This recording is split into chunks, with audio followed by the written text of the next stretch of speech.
तो बच्चों, इस वीडियो में डिस्कस करेंगे क्लास 7 का जो आज पेपर हुआ था मैथ का मिड टर्म एग्ज़ाम का सेशन 2024-25 का मॉर्निंग शिफ्ट का उसके सॉल्यूशन को। तो ध्यान से देख लो कि आपने कितना राइट किया कितना रॉन्ग। ठीक है,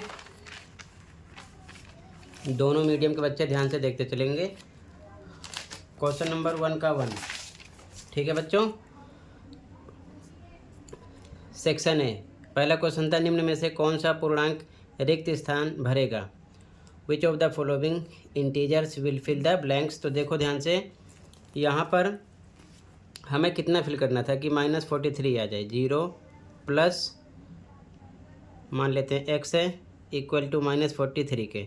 तो इसमें जोड़ने का कोई मतलब नहीं था, -43 आंसर हो गया। ठीक है, तो एक्स बराबर अगर इसको उधर भेजोगे भी तो इसकी कोई वैल्यू नहीं है। ठीक है, यही आपका आंसर आ जाएगा फर्स्ट में -43। तो सी ऑप्शन राइट है। अगला, संख्या 7 के लिए मिलान चिन्ह है। The tally marks for number 7 is. तो देखो, मॉर्निंग शिफ्ट वाले पेपर में लास्ट सेशन के भी समझाया था। 1 2 3 4 ये हो गया 5। अगला 6 7 ये कंडीशन होगी, तो यहाँ पर है डी राइट है। ठीक है, अगला, दी गई आकृति में कितने कोण हैं? How many angles are there in the given shape. तो देखो ध्यान से, 1 2 3 4 5 सी आ गया। ठीक है, सी। अगला,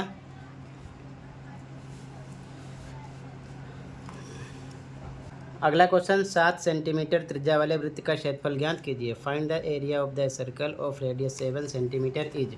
तो आपको पता होना चाहिए कि वृत्त का क्षेत्रफल यानी एरिया ऑफ सर्कल क्या होता है?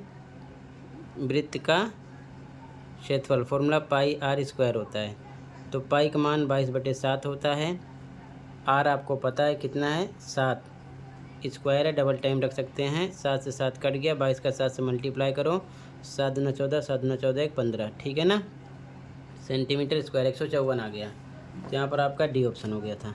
ठीक है, अगला, अंग्रेजी वर्णमाला के निम्नलिखित अक्षरों में से किस अक्षर में ऊर्ध्वाधर और क्षैतिज दर्पण दोनों के अनुदिश परावर्तन सम्मित हैं? तो यहाँ पर ए ऑप्शन था एक्स, ऐसी कंडीशन होगी। ठीक है, बाकी तीनों रॉन्ग थे। अगला, किसी भी पूर्णांक जो कि ए 0 के बराबर नहीं है के लिए 0 में अगर हम ए से डिवाइड करेंगे तो क्या होगा? फॉर एनी इंटीजर्स यहाँ पर बताया गया है। तो यहाँ पर अगर हम किसी भी नंबर में 0 से डिवाइड करेंगे, तो अगर हम किसी भी नंबर में 0 से डिवाइड करें या फिर 0 में डिवाइड करें, ठीक है, तो वो नंबर क्या हो जाएगा? 0।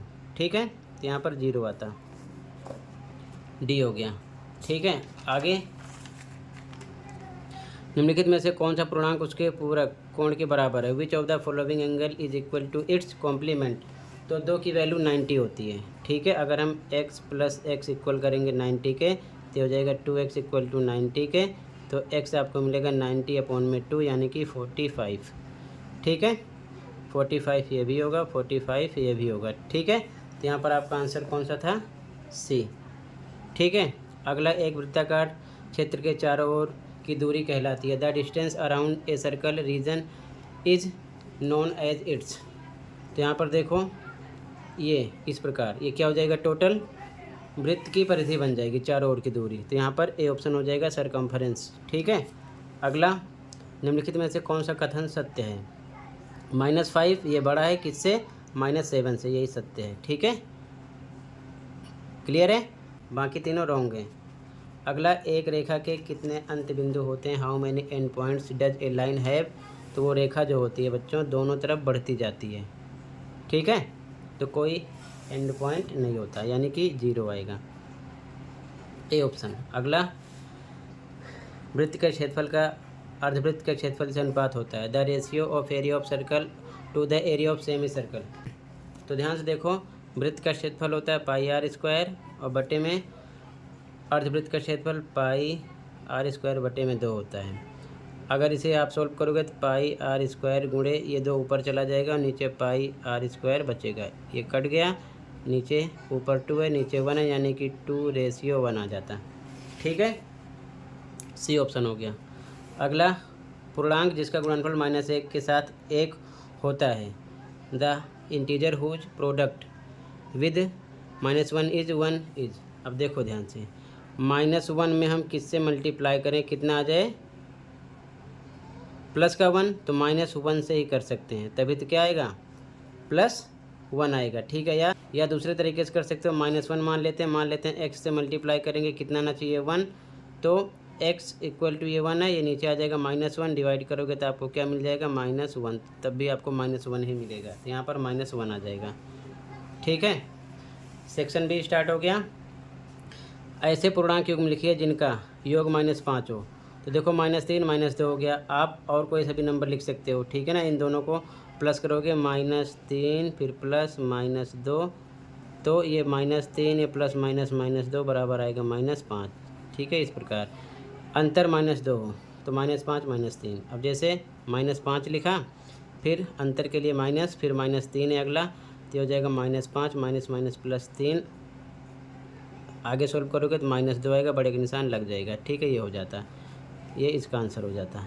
ठीक है, आगे देखो यहाँ पर write down a pair in integers whose, ये इनका आंसर हो गया। अगला, दी गई आकृति में दो कोणों की भुजाएं समांतर हैं, यदि एंगल पी क्यू आर 70 है तो in the given figure the arm of two angles are parallel if angle P Q R equal to 70 degree. Then देखो, अब पी क्यू आर दे रखे हैं, ये 70 है, तो ये एफ बन गया, ये भी 70 होगा। ये क्या है, कोरस्पॉन्डिंग एंगल है, यानी कि संगत कोण है। अब इसी प्रकार ये भी देखो एफ बन रहा है, इस एंगल से ये एफ बन रहा है, ये भी 70 है, तो ये भी 70 होगा। ठीक है, तो मतलब ये भी आपका 70 आ जाता है, ये भी 70 आ जाता है। रीजन लिख देते कोरस्पॉन्डिंग एंगल यानी कि संगत कोण। ठीक है, ये दोनों में 70 70 आ जाता है। क्लियर है, आगे देखो, यहाँ पर आपको समझना है, दी गई आकृति में त्रिभुज एबीसी ए पर समकोण है, ए पर समकोण है, ये समकोण है। ठीक है, तो ये बेस हो गया, ये हो गया ऊंचाई। तो सबसे पहले ए बी 8 दे रखे हैं। ठीक है, बी सी 17 है, ये पूरा 17 है। ए सी कितना है आपका, ए सी देखो ए से लेकर सी तक 15 है, 15 दे रखे।